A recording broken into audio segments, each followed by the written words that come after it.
vivo, la encantadora de Churcamba. Canta Angélica Baltasar.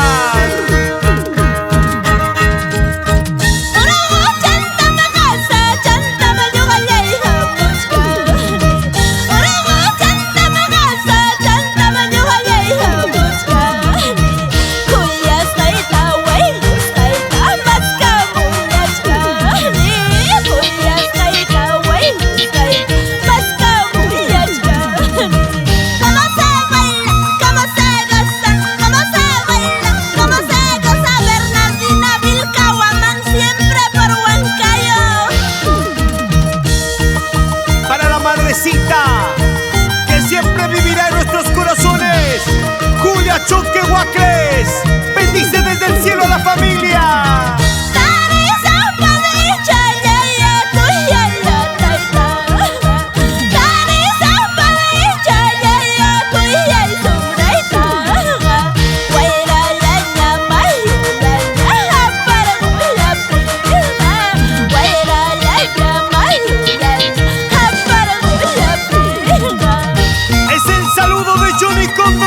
Para sus hijos, Sayuri Braisinet y Johnny Cóndor Cabana. Para su papito, Francisco Cóndor Villantoy, toda la vida por Lima. Goza, goza, goza.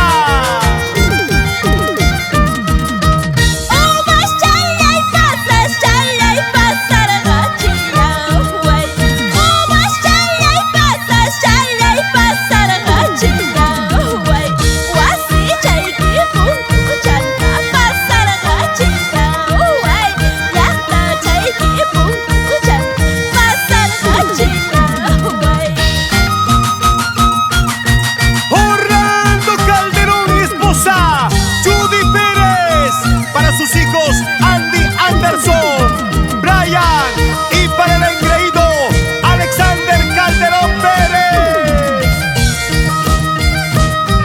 Es el violín de Henry Sánchez, el arpa de Marino Escobar, la batería de Jerry Pérez, el bajo electrónico de Peter Espinal, los encantos del Perú de Mario Pérez. Yo soy Ronnie.